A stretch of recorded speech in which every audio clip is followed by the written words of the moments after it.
छत्तीसगढ़ में यादव समाज की संख्या काफी ज्यादा है सर। अगर ओबीसी उसमें कहें तो लगभग पहले दूसरे नंबर पर आता है, लेकिन आपकी पार्टी जो है खासकर बिहार और यूपी में यादवों को लेकर ज्यादा फोकस रही। छत्तीसगढ़ में कैसे फोकस करें ताकि आपके यादव समाज के लोग आपसे जुड़े रहें? देखिए, ये जो सवाल आपने किया है, ये सवाल इतना उलझा हुआ है जितना राजनीति उलझी रहती है। राजनीति भी उतनी उलझी है जितना आपका सवाल उलझा हुआ है। ये सही बात है कि कौन कहाँ पैदा होता है इसका किसी के हाथ में नहीं है, क्योंकि मैं उस परिवार में पैदा हो गया इसलिए मैं यादव हो गया। आप किसी और परिवार में पैदा हो गए तो आप वो हो गए। लेकिन एक अच्छी बात यह है कि इधर लोग जागरूक हो गए हैं और जागरूक होकर के पूरे देश में ये बहस छिड़ी हुई है। हर जाति ये चाहती है कि उसकी गिनती हो। पूरे देश में एक अच्छाई ये आई है कि हर व्यक्ति चाहता है कि उसकी जाति के बारे में गिनती हो और जानकारी हो।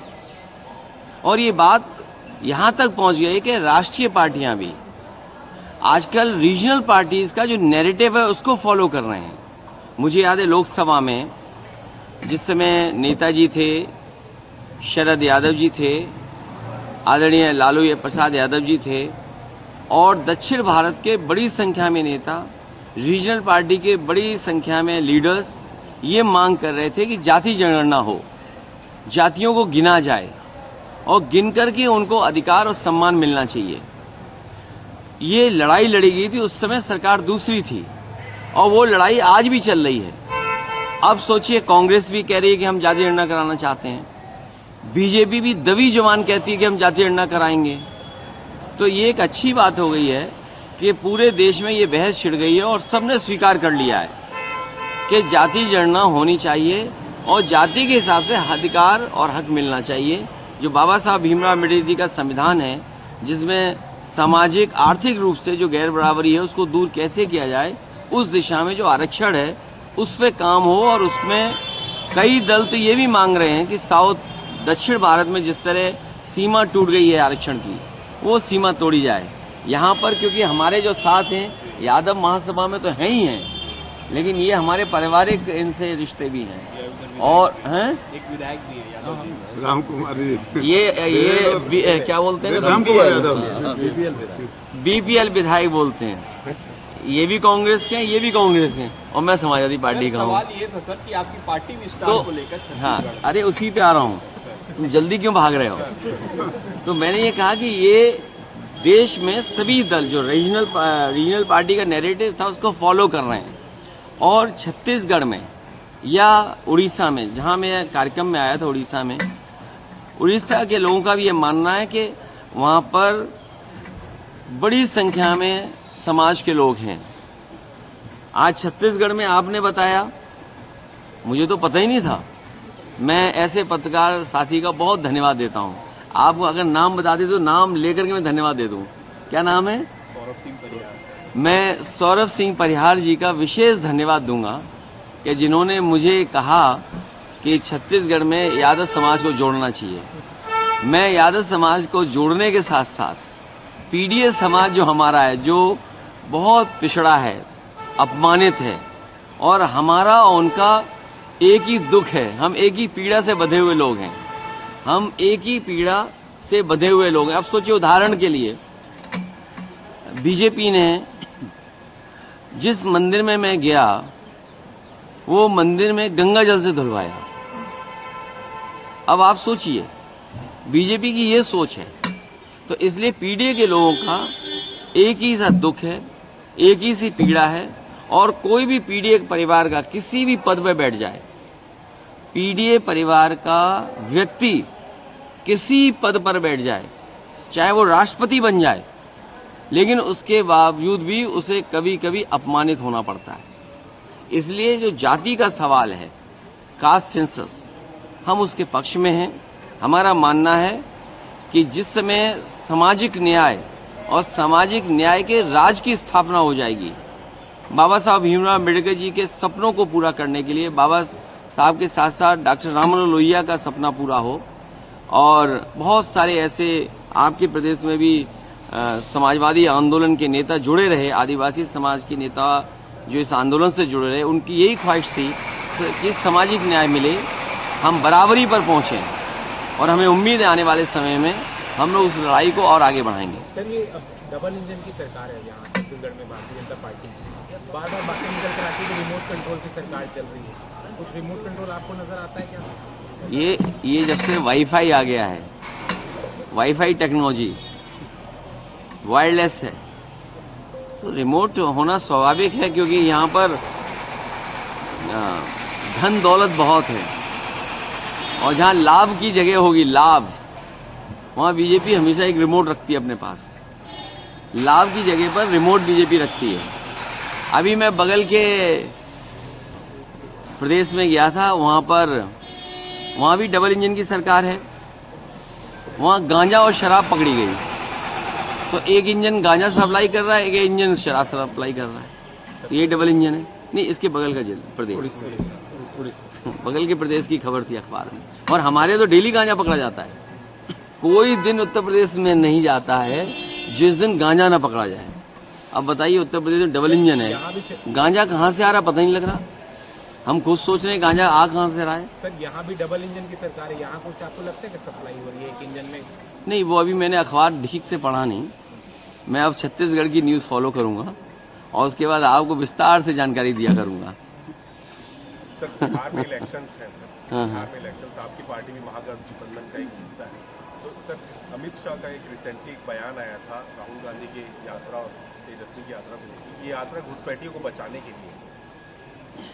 क्यों नासमझी की बात करते हो आप लोग और उनकी बात मानते हो आप? बिल्कुल नासमझी की बात इसलिए नहीं करनी चाहिए। 11 साल से सरकार दिल्ली में किसकी है? कोई सरकार, कोई व्यक्ति अपनी ही सरकार पे आरोप लगा रहा हो, आप सोचिए। कोई ये जो आरोप लग रहा है घुसपैठियों का, आप समझ ही नहीं पा रहे हैं। वो नंबर 2 हैं, वो नंबर 1 बनना चाहते हैं, तो आरोप किस पे लगाएंगे? तो बिना आरोप लगाए तो आगे नहीं बढ़ सकते ना आप। तो आरोप किस पे लग रहा है? ये अगर मान लीजिए घुसपैठिया आ रहे हैं, तो वो अपनी ही सरकार पे आरोप लगा रहे हैं कि भाई 11 साल से हम घुसपैठिया भेज रहे थे। अब इसका जवाब कौन देगा? अगर घुसपैठिया आ रहे थे तो सूची तो होगी ना उन पे, और फिर 11 साल से सरकार उनकी है। भाई यहाँ बड़े बड़े अधिकारी हैं सेंट्रल फोर्स के, हमारी वजह से थोड़ी पोस्ट है, हम थोड़ी कर सकते हैं पोस्टिंग। मान लीजिए नक्सली खत्म हो रहे हैं तो सेंट्रल फोर्स है ना, वही तो बातचीत कर रही है, विपक्ष के लोग थोड़ी बातचीत कर रहे हैं। इसलिए अगर घुसपैठिए आ रहे हैं 11 साल से, तब तो उन्हें अपनी ही सरकार पे आरोप लगा रहे हैं। मैं इस सवाल को लोकसभा में जरूर पूछूंगा कि भाई मैं छत्तीसगढ़ में गया और एक पत्रकार साथी मुझे घुसपैठियों पे बात पूछ रहा था, तो घुसपैठी आ कैसे रही है बताओ 11 साल से? ये जिम्मेदारी किसकी थी? हमारी तो है नहीं जिम्मेदारी। हम तो सवाल कर सकते हैं, आप जो सवाल कर रहे वही सवाल हम कर सकते हैं सरकार से। ये तो देश में नक्सलवाद खत्म करने को लेकर के दावा कर रही है कि 2026 में नक्सलवाद मुक्त हो जाएगा हिंदुस्तान। कब? छत्तीसगढ़ में भी 2026 डेडलाइन अमित शाह ने रखी है। देखिए, उससे महत्वपूर्ण उनकी ख्वाहिश जो थी कि हमारे किसानों की आय दोगुनी हो, हर गरीब का घर 2022 तक बन जाए, बन गया। जो सामाजिक चीजें हैं, बुनियादी चीजें अगर उन तक नहीं पहुंचेंगे, उन्हें मुख्य धारा में लाने के लिए पढ़ाई लिखाई इलाज उनको सुविधा नहीं दोगे आप, वो भी तो हमारे आपके जैसे लोग हैं। अगर हथियार क्यों उठा रहे हैं? उनके पास तमाम रिपोर्टें होंगी, तमाम कमीशंस हैं, तमाम इंटेलिजेंस की वो हैं, और इस प्रदेश ने तो न जाने कितना झेला है, न जाने कितने महत्वपूर्ण लोगों की जान गई है यहाँ पर, न जाने कितने लोग गए हैं जिनकी जान चली गई यहाँ पर। तो यहाँ पे तो बहुत सारी जानकारियां होंगी जो उनकी बुनियादी चीजें हैं, उन पे भी तो आपको सोचना पड़ेगा। बंदूक इलाज नहीं हो सकता, बुलेट इलाज नहीं हो सकता है।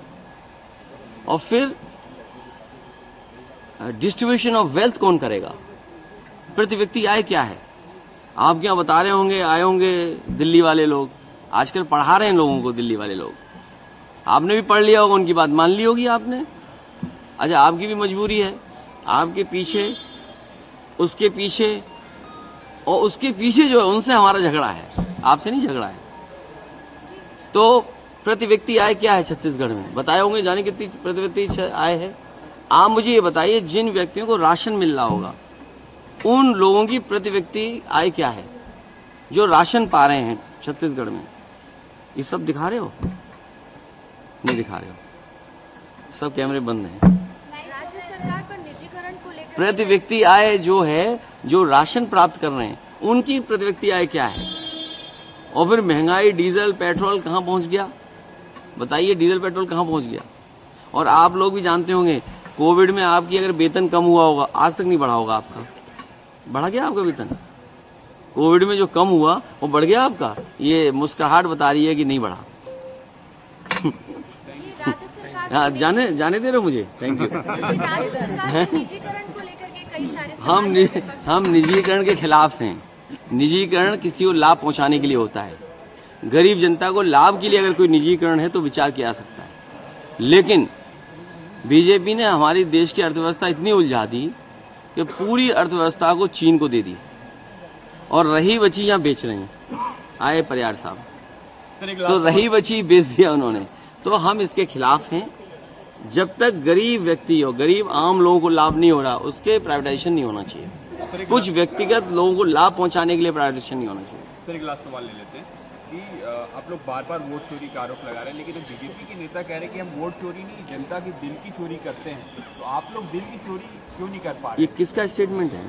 यहाँ के गृह मंत्री विजय शर्मा जी का। तो अयोध्या की जनता का दिल चोरी क्यों नहीं कर पाए? अयोध्या से कौन हारा? पार्टी का नाम लो। अयोध्या से कौन हारा?